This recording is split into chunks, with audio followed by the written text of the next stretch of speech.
안녕하세요. 곽국선 교수입니다. 오늘은 원포인트 중국 역사, 화친의 여인들이라는 제목으로 말씀드리겠습니다. 중국 역사에서 화친 정책은 두 가지 스타일로 벌어졌습니다. 하나는 자기들과 강력한 라이벌을 형성하고 있는 국가에 대해서 화친 정책을 폈고요. 또 하나는 중국의 바운더리 안에 들어온, 즉 영향권 안에 들어와 있는, 쉽게 말씀드리면 거의 속국이라고 할 수 있는 이런 나라들에게 폈던 화친 정책이 있습니다. 이 두 번째 케이스로 대표적인 게 우리 역사 속에, 그리고 문학 작품 속에 가장 많이 남아있는데요. 바로 왕소군이란 여자를 시집 보냈던 것입니다. 이 왕소군은 한나라 원제 때 궁녀인데요. 너무도 미색이었기 때문에 중국의 4대 고대 미인으로 뽑힙니다. 즉 고대 4대 미인 중에 4명이 누구냐면 초선, 그리고 서시, 이 둘은 사실은 전설 속의 여인들이기 때문에 정확히 기록이 안 남아 있습니다. 그러나 현실적인 인물인 왕소군, 그리고 양귀비는 남아있죠. 그래서 이렇게 4대 미인인데, 왕소군은 지금으로 치면 약 한 2000년 전 사람입니다. 한 원제 때 당시에 서한의 강력한 적국이 어디냐면 흉노였습니다. 그래서 한무제 때부터 흉노와 치열한 전쟁을 벌였는데요. 한나라의 전략이 성공해서 흉노가 쪼개지게 됩니다. 그래서 북흉노와 남흉노로 되는데, 이 남흉노는 서한에게 굉장히 호의적인 나라였고 실제로 서한의 속국이 됐습니다. 그 당시 남흉노의 임금을 우리는 선우라고 부릅니다. 호한사 선우란 사람이었는데요. 이 사람이 장안에 3번이나 황제를 보러 옵니다. 그걸 우리는 알현이라고 그러는데요. 3번째 알현 때 뭐라고 그러냐면, 자기는 충성을 다하겠다. 그러니 한나라의 공주를 자기의 아내로 좀 보내달라. 이렇게 이야기를 했습니다. 그런데 그 당시 호한사 선우의 나이가 상당히 많았습니다. 기록에는 정확한 나이는 없었습니다만은 상당히 많은 나이였고, 실제로 부인과 많은 첩들이 있었는데 이제 그런 얘기를 한 것입니다. 그러니까 한 원제도 좀 곤란했죠. 이렇게 나이 많은 사람이 무슨 아내를 또 달라고 그러나, 그러나 국가의 정책적인 차원에서 어쩔 수 없어서 자기의 친딸을 보낼 수는 없었고, 그래서 궁녀 중에 한 사람을 선발을 했습니다. 그 여자가 바로 왕소군입니다. 그래서 왕소군을 호한사 선우에게 보내는데요. 이 왕소군은 4대 미인에 꼽힐 정도로 너무너무 아름다운 여자여서 후대의 시인들이 뭐라고 썼냐면, 날아가던 기러기가 왕소군이 걸어가는 모습을 보고 너무 예뻐서 날개짓을 멈추고 떨어졌다. 이런 이야기를 할 정도였습니다. 그 정도로 미인이었는데요. 그러니 호한사 선우가 이 여자를 얻고 나서 얼마나 기뻐했겠습니까? 그리고 왕소군은 이 비파를 너무나 잘 켰습니다. 시집 갔을 때 나이가 거의 21살 정도 되는데요. 궁녀로서 사실 21살이 되도록 그렇게 미인인데 황제의 성은을 입지 못했다. 이건 좀 이상한 일이죠. 많은 문학 작품에는 가상적이지만 아주 재밌는 이야기가 있습니다. 당시에 한 원제는 워낙 여자들을 좋아해서 수많은 궁녀들을 뽑았는데요. 이 궁녀들의 얼굴을 화가에게 시켜서 그리게 했습니다. 왜냐하면 일일이 다 만나볼 수가 없으니까요. 그래서 화가가 갖고 온 그림첩을 보고, 야, 오늘은 이 여자를 데리고 와라. 이렇게 이제 이야기를 하는데, 그래서 궁녀들은 비빈이 되면은 부귀영화를 누리니까 어떻게든지 화가들한테 돈을 써서 자기 얼굴을 좀 더 아름답게 해달라. 즉, 지금으로 치면 뽀삽을 해달라는 것이죠. 그 당시 유명했던 화가가 모연수인데요. 모연수는 정말 실물처럼 그렸다고 합니다. 그래서 그 그림을 그리면서 굉장히 많은 재산을 모았습니다. 모연수뿐만 아니라 그의 제자들도 똑같죠. 그런데 왕소군은 본인이 워낙 미녀라는 걸 알고 있었고, 또 비파도 잘 키는 아주 다재다능한 여자인데다가 이 글도 잘 지었습니다. 그러니까 그 당시에 신분이 낮은 화가한테 머리를 굽힐 리가 없죠. 내가 왜 너희들한테 뇌물을 주느냐? 그래서 뇌물을 한 푼도 안 주니까 일부러 모연수가 이 여자의 얼굴을 약간 추하게 그렸다고 합니다. 완전히 추하게 그리면 말이 안 되니까 살짝 그렇게 그리니까 황제가 보니까, 야, 이런 애도 궁녀로 왔단 말이냐? 그리고 이렇게 넘기는 거죠. 그래서 결국은 20살이 넘도록 황제한테 가지 못했던 것입니다. 예전에 황후들의 나이를 조사해 보면 보통 13살에서 18살이었습니다. 그리고 비빈들도 그때 일반적으로 황제와 잠자리를 하고 또 애를 낳고 그랬는데 이미 20살이 넘었다는 것은 옛날로 치면 노처녀를 지난 거죠. 사실은 이제 결혼할 그 가능성이 없었던 그런 나이였습니다. 그래서 결국은 이제 호환사 선우한테 보내면서 그래, 그 궁녀 보내라. 이렇게 이제 속 시원하게 얘기했는데 가기 전에 황제에게 이제 마지막으로 인사를 가야 될 거 아닙니까? 왜냐면 공주의 신분으로 격상이 돼서 그쪽 흉노 왕한테 시집을 가는 거니까 황제에게 마지막 인사를 하러 왕소군이 들어왔는데 이 한원재가 왕소군의 얼굴을 보는 순간 거의 기절을 할 뻔했습니다. 아니, 이렇게 아름다운 여인이 있었단 말이냐? 내 평생에 처음 보는 아름다운 여인이다. 속에서 욕망이 꿈틀거렸지만 어떻게 하겠습니까? 이미 흉노에서 사절들이 와서 여자를 데려가기 위해서 이미 어전에 서 있었기 때문에 어쩔 수 없이 아쉬운 마음을 머금고 왕소군을 보냅니다. 보내고 나서 이 모연수를 비롯한 화가들을 전부 불러서 처형했다는 그런 이야기가 있는데요. 이것은 아마 꾸며낸 이야기일 겁니다. 그 정도로 왕소군이 굉장히 아름다웠는데요.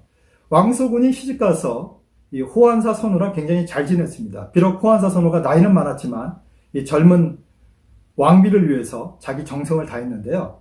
이 호환사 선우가 3년 만에 죽습니다. 이 참으로 안타까운 일이죠. 한 성제에게 왕소군이 편지를 보냅니다. 폐하, 제가 국가를 위해서 시집을 왔지만 이제는 고향 땅으로 돌아가고 싶습니다. 그러니까 허락하여 주십시오. 그랬더니 한 성제가 뭐라고 그러냐면 답장을 보냈는데요. 거기 그렇게 기록이 되어 있다고 합니다. 내가 흉노에 시집갔으니 흉노의 풍습을 따르라. 참으로 매정한 일이죠. 그러나 국가를 위해서 아마 한 성제도 그렇게 했으리라고 봅니다. 그래서 결국은 어떻게 되냐면 호환사 선우의 뒤를 이은 장남이 이제 선우로 올라서는데요. 그 장남의 부인이 됩니다. 그래서 11년을 같이 아주 재미있게 살다가 두 아이를 낳고 35살의 나이로 죽는데요. 이 왕소군에 얽힌 이야기는 굉장히 많습니다. 쓸쓸할 때마다 그 자기가 잘 뜯는 비파를 뜯으면서 고향을 생각했다. 그리고 왕소군이 읊었던 기조 구절들도 지금도 남아 있습니다. 이 왕소군에 대한 기록은 역사서에도 있지만 대단히 짤막하게 되어 있기 때문에 아까 제가 말씀드렸던 모연수라든가 이런 이야기들은 후대에 와서 다 문학작품 속에 나타난 것입니다. 왕소군의 경우에는 중국의 입장에서 보면 좀 약한 나라 또는 자기 영향권에 있던 나라에 화친 정책으로 보냈던 여자고요. 실제로 중국의 강력한 라이벌에게 화친 정책으로 여인을 보냈던 케이스가 이 당나라 때 일어납니다. 실제 다른 나라에서도 그런 경우가 많았습니다만은 대표적인 케이스가 문성공주와 금성공주의 케이스인데요. 이 문성공주에 대한 기록은 남아있기는 하지만 출생연도와 죽었을 때의 그 기록이 정확하지 않습니다. 일반적인 기록으로는 당시에 강력한 라이벌이었던 토번의 왕, 그 당시 토번 왕은 찬보라고 합니다. 이 토번은 쉽게 말씀드리면 티베트족이 세운 나라입니다. 예전에 그 토번은 지금의 청해성과 지금의 서장, 즉 티베트까지 포함하는 아주 광대한 국가였습니다. 그리고 실제 이렇게 통일을 한 사람이 문성공주가 시집간 송찬간포라는 왕이었습니다. 당시 토번의 왕을 찬보라고 한다고 말씀드렸죠. 그래서 정식 명칭이 송찬간포 토번 찬보입니다. 굉장히 길죠. 발음도 어려운데요. 이 송찬간포한테 이 문성공주를 시집을 보냅니다. 왜냐하면 당시에 토번이 장안까지 쳐들어올 정도로 강력한 세력이었기 때문에 당나라 입장에서는 매번 전쟁을 치를 수 없었기 때문에 이 화친책으로 공주를 보낸 것입니다. 근데 문성공주는 어떤 기록에도 황실의 공주로 기록되어 있지는 않습니다. 황실, 종실의 여인이면 틀림없는데요. 아마도 그 당시에 일반 군왕의 딸이 아니었나 이렇게 이제 추측이 되고 있습니다. 그런데 문성공주는 상당히 이 불교 그리고 이 유학에 조예가 있었던 여자여서 실제로 불교를 전파했고 유학 사상들을 전파했습니다. 그래서 그 당시 중국 사람들이 볼 때 이 문화적인 수준이 떨어졌던 토번의 상당히 높은 문화를 전파하는 데 공헌을 했습니다. 그런데 이 문성공주가 시집을 간 길을 보시면요, 굉장히 먼 길을 걸어갔습니다. 물론 본인이 걸어간 건 아니지만 장안에서 출발해서 지금의 청해성, 그 선영을 거쳐서, 그리고 청해호가 있는데요. 이 청해호는 해발이 3,000m가 됩니다. 저도 한번 가봤습니다만은 이 서울의 4배 면적이 되는 그런 호수입니다. 어쩌면 거기를 거쳐서 일월산이라는 산이 있는데 저도 거기를 지나갔습니다만은 그 지역에 이 문성공주의 상이 서 있습니다. 큰 조각상이 서 있는데요. 거기를 거쳐서 산악지대를 거쳐서 그 먼 길을 거쳐 라사까지 시집을 갔던 것입니다. 근데 문성공주는 라사에 가서 본인이 아까 말씀드린 대로 그렇게 문화를 전파하면서 이 40년 동안을 잘 살다가 죽었고, 실제로 여러분이 보시는 라사의 포탈라궁도 송찬 간포가 이 문성공주를 위해서 세웠다고 합니다. 기록에 보면 송찬 간포가 문성공주를 위해서 포탈라궁을 세울 때에 그 궁실의 넓이는 36만 평방미터, 우리로 치면은 거의 12만 평의 굉장히 큰 궁궐이었고, 방이 1000개나 있었다고 합니다. 근데 지금은 이제 많이 축소되어 있죠. 어쨌건 저도 문성공주를 공부하면서 포탈라궁이 이 문성공주를 위해서 세웠다, 물론 전설일 수도 있습니다. 그렇게 되었다는 것을 알게 되었습니다. 문성공주는 성공적으로 외교 정책을 해서 문성공주가 시집간 이후에는 당나라와 토번이 별로 그렇게 전쟁을 한 적이 없습니다. 그런데 문성공주가 죽고 나서 다시 또 토번과 당나라가 이제 싸움하기 시작했습니다. 한 번은 당나라가 이기고 한 번은 토번이 이기고 뭐 이런 식으로 서로 주고받고 했는데요. 당나라에서 도저히 안 되겠다, 그래서 문성공주가 640년에 시집을 갔는데요. 70년 후인 710년에 금성공주를 시집을 보냅니다. 이 금성공주는 실제로 제후의 딸이었기 때문에 공주라고 할 수 있죠. 그리고 문성공주와 마찬가지로 황실의 여자였습니다. 그리고 당시의 황제였던 당의 중종, 이 무축전의 셋째 아들로 아주 유명하죠. 중종의 양녀였습니다. 사실 금성공주는 자기 집에서 자란 게 아니라 어려서부터 황궁에서 자랐습니다. 그러니까 말 그대로 공주였던 것입니다.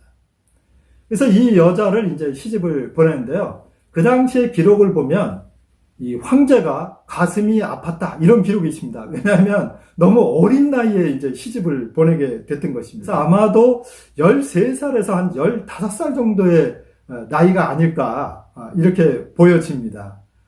어쨌든 그렇게 이제 시집을 가서 이 여자가 약 한 30년 정도 그 토번에서 생활을 하는데요.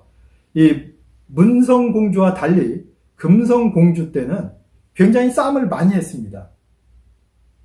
그래서 금성공주가 늘 서신을 보내서 자기의 사촌 오빠죠. 그 당시에 황제가 누구냐면 양귀비와 정사로 유명한 개원의 치세를 또 이뤘던 당현종입니다. 그러니까 현종에게 보낸 편지에 보면 이렇게 되어 있습니다. 황형, 중국말은 황슝인데요. 황형, 그러니까 황제 오빠, 이런 뜻입니다. 황제 오빠, 이렇게 싸움하시면 안 됩니다. 제가 이렇게 할 테니까 당나라도 좀 이렇게 해주세요. 이런 서신이 많이 남아 있습니다. 그러니까 그 여자는 30년 동안 마음 편할 날이 없었습니다. 당나라랑 토번이 계속 싸움을 했으니까요. 그리고 그 당시에 황제였던 당현종은 인근의 국가들을 정복하고 또 그들을 속국으로 만드는데 상당히 노력을 기울였던 임금이기 때문에 이 토번과 싸움을 멈추지 않았습니다.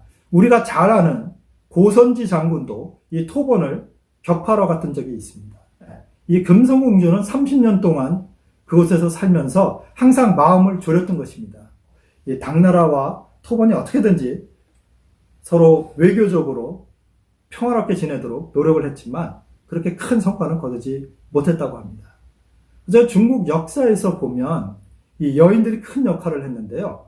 그 대표적인 화친 정책의 그 여인들 하면 4대 미인 중에 하나인 한나라 때 왕소운, 그리고 당나라 극성기 때의 문성공주, 그리고 금성공주를 들 수 있습니다. 그 이후의 왕조들도 그런 경우가 많았죠. 사실 우리도 당나라, 송나라 지나서 원나라쯤 되면 이 원나라는 고려를 거의 속국으로 생각했기 때문에 원의 공주를 우리 고려 왕의 왕비로 보내곤 했습니다.